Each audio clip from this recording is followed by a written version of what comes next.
Hello everyone, welcome back to my channel. चलिए आज practice करते हैं कुछ important questions on the subject of intellectual property right for the exam of UGC NET law. Let's start with our first question. In which case court held that if the owner or possessor of trademark has prior and exclusive use and alone claim over trademark, he attains not only a superior title but absolute ownership. Therefore, ठीक है, कौन से case में court ने ये held किया था?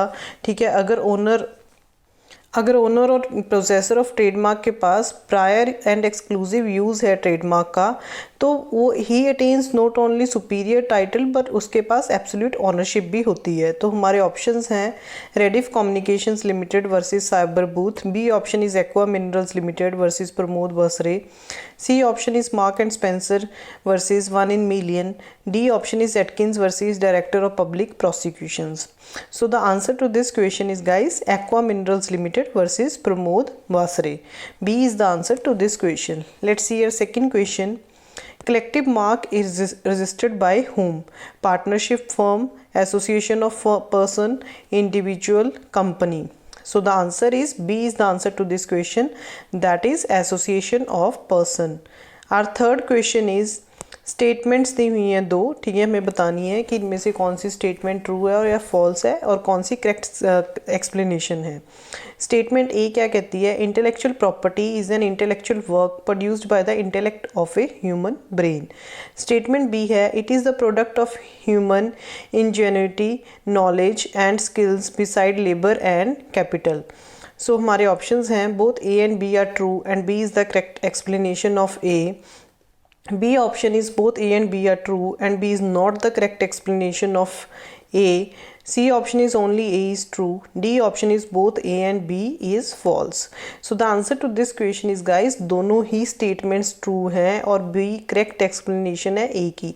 ठीक है, intellectual property क्या होती है? ये intellectual work होता है produce, जो कि produce किया जाता है human by the intellect of a human brain। ठीक है, और B statement क्या दी हुई है? B एक्सप्लेनेशन दी हुई है इसकी कि ये प्रोडक्ट है ह्यूमन बीइंग की नॉलेज का, स्किल्स का, ठीक है, बिसाइड्स लेबर एंड कैपिटल। हमारा फोर्थ क्वेश्चन है who can challenge the issue of a patent? Our options are business competitors, B option is the inventors, partners और employees, C option is anyone, D option is federal government. So the answer is anyone can challenge the issue of a patent. Our fifth question is The Copyright Act 1957 came into effect from, our options are January 1958, April 1958, June 1958, August 1958. So the answer is January 1958. A is the answer to this question. Let's see our sixth question. Geographical indication is, हमारे options हैं कि कौन सा right है? Private right, community right, intellectual property right, both B and C. So the answer is ये जो है right, ये दोनों ही हैं, that is it is a community right as well as intellectual property right. So D इसका answer है, community और इंटेलेक्चुअल प्रॉपर्टी राइट दोनों ही होती हैं जोग्राफिकल इंडिकेशन। हमारा सेवन्थ क्वेश्चन है intellectual property rights protect the use of information and ideas that are of, हमारे ऑप्शंस हैं ethical value, moral value, social value, commercial value. The answer is D is the answer to this question, that is commercial value. ठीक है, intellectual जो property rights होते हैं ये protect करते हैं द यूज़ ऑफ इंफॉर्मेशन और आइडियाज़ जो कि कमर्शियल वैल्यू के होते हैं, ना कि एथिकल, मॉरल और सोशल वैल्यू के होते हैं। हमारा एट्थ क्वेश्चन है which of the following can be patented? हमारे ऑप्शंस हैं machine, process, composition of matter, all of the above. तो इसका आंसर क्या है guys? The answer is D is the answer to this question. ठीक है, patent किसी भी चीज़ का हो सकता है, मशीन का, प्रोसेस का, composition of a matter. Let's see our ninth question. Trademark is, हमारे ऑप्शंस हैं represented graphically, capable of distinguishing the goods और service of one person from those of others. C हमारा ऑप्शन है may includes shape of goods और combination of colours. D option is all of the above. So the answer क्या है, trademark क्या होता है guys, it is वो graphically represent किया जाता है, ठीक है। इट इज़ ये कैपेबल होता है डिस्टिंग्विश करने का goods of service from one person. अगर ट्रेडमार्क होगा तो we can easily distinguish the goods of service of one person from those of the others. और this is also, it may include ये shape of goods और combination of colours भी include कर सकता है। So D is the answer to this question, सारे ही options correct हैं।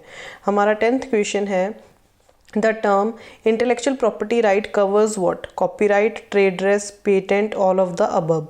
The answer is all of the above, ठीक है। इंटेलेक्चुअल प्रॉपर्टी राइट कवर करता है कॉपीराइट को भी, पेटेंट को भी, ट्रेड ड्रेस को भी। So D is the answer to this question. हमारा 11th क्वेश्चन है, trademark act in India enacted in which year? 1999, 2000, 2001, 2002. So this was enacted in, A is the answer, 1999 में ये एक्ट इनेक्ट हुआ था India में। हमारा 12th क्वेश्चन है, in India the literary work is protected until life time of author, 25 years after the death of author, 40 years of the death of author, 60 years after the death of the author. So India में literally work तब तक protect किया जाता है until 60 years after the death of the author, ठीक है। Author की death के 60 years तक वो वर्क प्रोटेक्ट किया जाता है। हमारे 13th क्वेश्चन है, compulsory license for the unpublished work shall be granted by the registrar only when the author is dead, untraceable, unknown, all of the above, ठीक है। कंपलसरी लाइसेंस किसी भी अनपब्लिश्ड वर्क के लिए कब ग्रांट किया जाएगा बाय द रजिस्ट्रार, ठीक है, जब ऑथर क्या होगा, तीनों ही केसेस में, ठीक है, कंपलसरी लाइसेंस ग्रांट किया जा सकता है for the unpublished work, that is when the author is dead, untraceable and unknown. हमारा 14th क्वेश्चन है, डी इसका आंसर है गाइज। हमारा 14th क्वेश्चन है, Indian design act enacted in which year, ठीक है, 2000, 2001, 2002, 2005. The answer is this was enacted in 2000. A is the answer to this question. हमारा 15th question है, the following cannot be exploited by assigning और by licensing the rights to others. हमारे options हैं patent, designs, trademarks, all of the above. The answer is trademark, ठीक है। Trademark can not be exploited by assigning और by licensing the rights to others. C is the answer to this question. हमारा last question है guys, can geographical indication be licensed? हमारे options हैं yes, no, yes in some cases, yes with stringent quality control, ठीक है। तो इसका answer क्या आएगा guys? No, geographical indications can not be licensed. So B is the answer to this question. So ये हमारे कुछ इंपॉर्टेंट क्वेश्चन थे इंटेलेक्चुअल प्रॉपर्टी राइट के ऊपर गाइस। और अगर आप यूजीसी नेट लॉ के एग्जाम की प्रिपरेशन कर रहे हो तो डिफरेंट सब्जेक्ट जो भी इंपॉर्टेंट होते हैं, jurisprudence, public international law, constitution, torts, सब पे मैंने एमसीक्यूज बनाए हुए हैं, लिंक उसका डिस्क्रिप्शन बॉक्स में है guys. And this subject is also, ये सब्जेक्ट ऐसे कुछ सब्जेक्ट होते हैं जो हम नहीं करते हैं, जैसे इंटेलेक्चुअल प्रॉपर्टी राइट हो गया, ठीक है, आईटी एक्ट हो गया, ये हम कम पढ़ते हैं, इसलिए मैंने इन पे वीडियोस बनाई हैं। आप ये एमसीक्यूज अच्छे से कर लेना। Thank you for watching the video. Please do subscribe, like and share the videos. Thank you, bye bye, stay tuned.